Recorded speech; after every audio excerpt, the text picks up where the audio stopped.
ایسے لوگوں کے ہتھے مت چڑھ جانا جن کے بیان کی جادوگری آپ کو مرعوب کر، ایسے بیانوں سے بچ کر رہو۔ آج کل کچھ مجہول قسم کے داعی لوگوں کے عقیدے خراب کرنے پر تلے ہوئے کہ صرف زور بیان اور بیان کی جادوگری اس سے متاثر ہو جاتے، جن میں ایک فنکار یہ جہلم کا مرزا ہے، رافضیت کا ترجمان، یہ چرب اللسانی، اس سے ہم متاثر ہو جاتے ہیں۔ محمد الرسول اللہ صلی اللہ علیہ وسلم، محمد صلی اللہ علیہ وسلم اللہ کے رسول، یہ وہ شخصیت ہے جس کا چرچا اور تذکرہ پیدائش سے پہلے ہی شروع ہو چکا تھا۔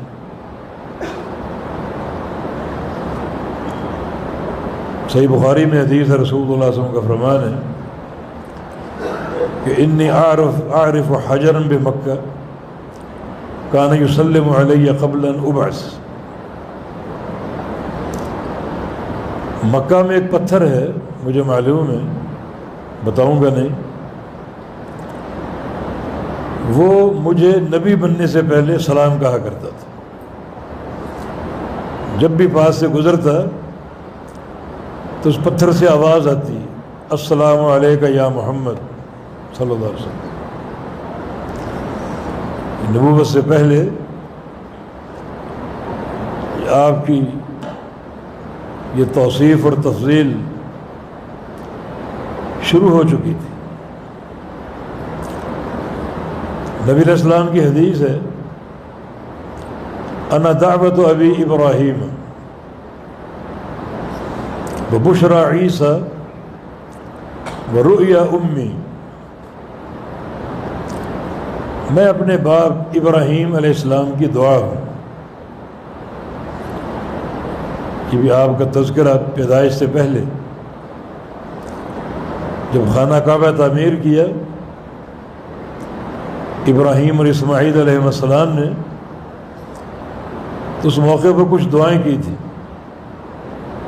ان میں سے ایک دعا، ربنا وابعث فیہم رسولا منہم، کہ یا اللہ جہاں یہ گھر بنایا ہے اس قوم میں ایک رسول بھیج جو انہی میں سے ہو، جس کے 3 کام ہوں،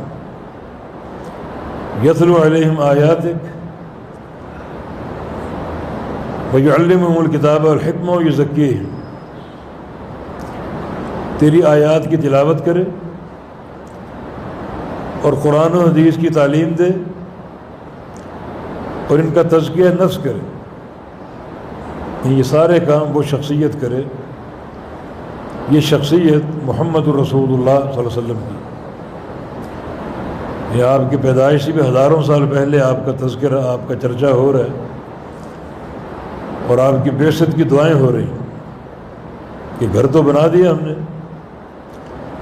مگر ایک سچا انسان جو صحیح معنی میں گھر کو آباد کرنے والا ہو وہ مبعوث فرما۔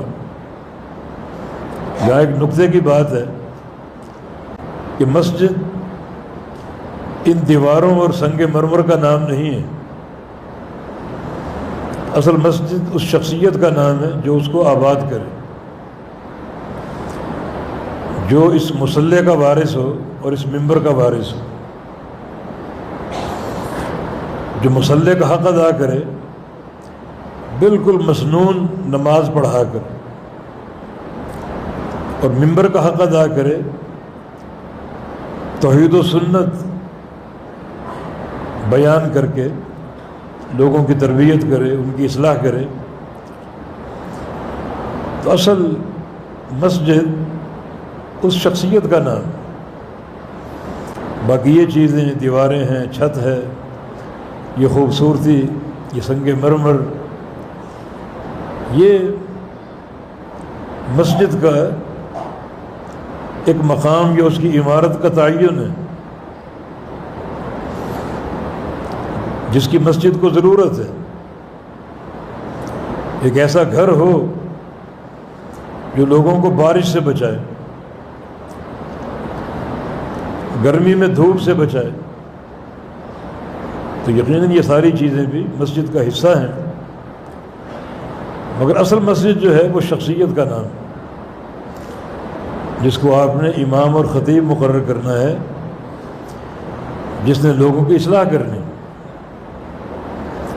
یہ ایسی مساجد ہیں بڑی خوبصورت عالی شان، لیکن امام یا خطیب صفر ہونے کے قابل، اس کا حق ادا نہیں ہو رہا۔ تبارک ابراہیم علیہ السلام کی دعا کہ جہاں یہ گھر بنایا ہے اس قوم میں ایک رسول بھیجنا جو انہی میں سے ہو۔ انہی میں سے ہونے کا معنی یہ کہ اس کی پرورش، پیدائش، اس کی جوانی اسی قوم میں گزری ہو، اور قوم جانتی ہو اس کا بچپن بھی، اس کی جوانی بھی، اس کا سفر بھی، اس کا حضر بھی، اور کسی کو اس شخصیت کے کردار پر انگلی اٹھانے کی جرت نہ ہو۔ یہ اس دعا کا مقصد انہی میں سے ہو، لوگ جانتے ہوں۔ تو آپ بھی ایسے داعی پر اعتماد کریں جو آپ میں سے ہو، جس کا طلب علم معروف ہو، جس کا ماضی معروف ہو۔ آج کل کچھ مجہول قسم کے داعی لوگوں کے عقیدے خراب کرنے پر تلے ہوئے، اور ہم ان کے صرف زور بیان اور بیان کی جادوگری اس سے متاثر ہو جاتے ہیں، جن میں ایک فنکار یہ جہلم کا مرزا ہے، رافضیت کا ترجمان، اور اس کی چرب اللسانی، اس سے ہم متاثر ہو جاتے ہیں۔ نبی علیہ السلام کی حدیث یاد نہیں؟ ان من البیان لسحرا، کچھ بیان جادو ہوتے ہیں، یہ وہ بیان ہے۔ اس ٹائپ کے لوگ ہیں، کوئی جہلمی ہے، کوئی غامدی ہے، کوئی قادری ہے، بس بیان کی جادوگر، جادو ہے کہ بیان کی تعریف نہیں، جادو کفر، کفر سے تعریف نہیں ہوتی، وہ بھی ایک نبی کرے۔ ان خصائل کفر سے کسی چیز کی تعریف نبی کرے، ممکن نہیں۔ جادو سیکھنا بھی کفر ہے، سکھانا بھی کفر ہے، کرنا بھی کفر ہے، کروانا بھی کفر ہے۔ جادو اگر ہو جائے تو اس کو جادو سے ختم کروانا اور توڑوانا بھی کفر ہے، سب کفر ہے۔ تو اعمال کفر سے اللہ کا نبی کسی شے کی تعریف کیسے کر سکتے کہ بعض بیان جادو ہوتے؟ یہ ایک خبر ہمیں دی جا رہی ہے، ایسے بیانوں سے بچ کر رہو، ہمیں ڈرایا جا رہا ہے کہ بعض خبریں خبر کے جملے کے طور پر ہوتی ہیں، مگر اس میں ایک ڈر کا اور خوف کا پہلو ہوتا ہے، جن میں یہ بھی ایک خبر کہ کچھ بیان جادو ہوتے ہیں۔ آنکھیں کھلی رکھنا، جو علماء ربانیین ان سے رابطہ رکھنا، تاکہ اس قسم کی فتنوں کی نشاندہی کرتے رہیں اور آپ کے عقیدے کو اور ایمان کو بچاتے رہیں۔ جیسے نبی علیہ السلام کی حدیث، میری امت میں 73 فرقے ہوں گے، سارے جہنم میں سوائے ایک، یہ خبر ہے، مگر اس خبر کے ضمن میں ایک ہولناک تباہی چھپی ہوئی، ایک بڑی کربناک حقیقت، 73 فرقے اور سارے جہنمی۔ ہمیں ڈرایا جا رہا ہے، سمجھایا جا رہا ہے، صرف ایک جنتی ہے، اور وہ کون؟ جو اس چیز پر قائم ہو جس پر میں اور میرے صحابہ ہیں۔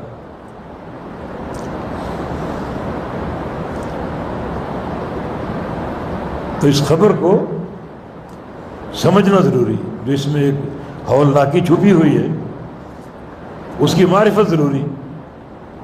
یہ بھی ایک خبر ہے کہ بعض بیان جادو ہوتے ہیں، اس حدیث کو صرف پڑھ کر آگے گزر نہ جانا، جو اس میں ہولناکی ہے، جو اس میں ایک بربادی کی داستان ہے، اس پر غور کرنا۔ ایسے لوگوں کے ہتھے مت چڑھ جانا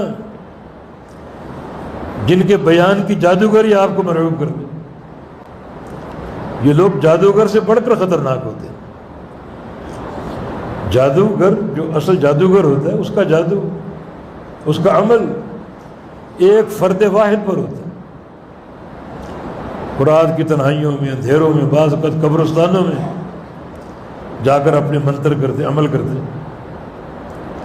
اندھیروں میں اس لیے کہ جنوں اور شیاطین کا ان کو قرب حاصل ہے، انہیں اندھیرے پسند۔ بکرے کالے ذبح کرو، مرغے کالے ذبح کرو، اپنے شیطان کو راضی کرنے کے لیے۔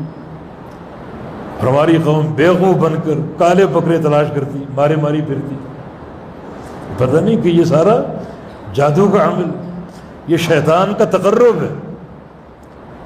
تو ان کا جادو ایک فرد واحد پر ہوتا ہے، مگر بیان کے جادوگر آج میڈیا کا دور، اور ایک بات ایک پل میں لاکھوں لوگوں تک پہنچ جاتی۔ تو جادوگر کا جادو ایک فرد واحد پر ہوتا ہے، اور یہ بیان کا جادوگر، اس کا جادو لاکھوں لوگوں پر ایک ہی وقت میں چلتا ہے۔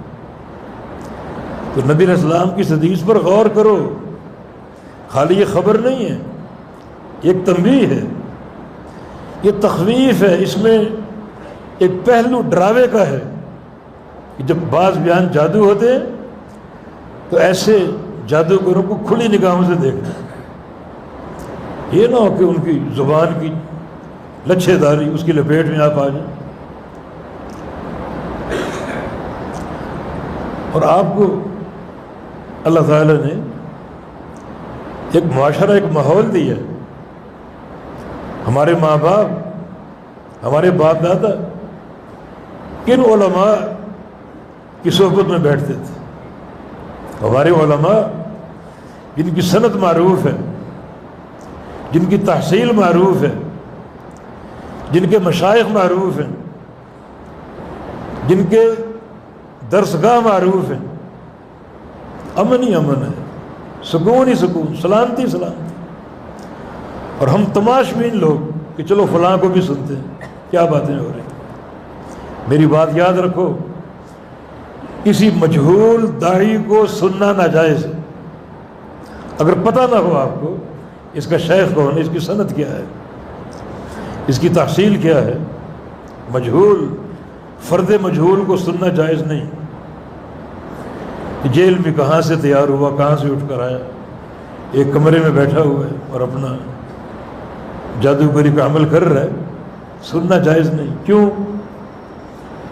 جہاں بدعت اور خرافات کی بات ہوگی وہ آپ کے پاس علم ہو، مگر ایسے موقع پر جو شیطان کی سازشیں اپنے شباب پر ہوتی ہیں، شیطان وار کرتا ہے، اپنے دل کو اس کی طرف مائل کرنے کی کوشش کرے گا، اس کا اثر آپ پر چڑھانے کی، وہ رنگ آپ پر قائم کرنے کی کوشش کرے گا۔ کسی مجہول داعی کو نہیں سننا، جس کی سند معلوم ہو، جس کے اساتذہ معلوم ہو، جس کی درسگاہ معلوم ہو۔ ہماری درسگاہیں مشہور ہیں، ان میں بیٹھے ہمارے اساتذہ معروف ہیں، ان کی سند اللہ کے پیغمبر تک پہنچتی ہے، روحانی سلسلہ ہے، سلسلہ عالیہ، کوئی اس کا مقابلہ نہیں۔ اس کے ساتھ تعلق جوڑو۔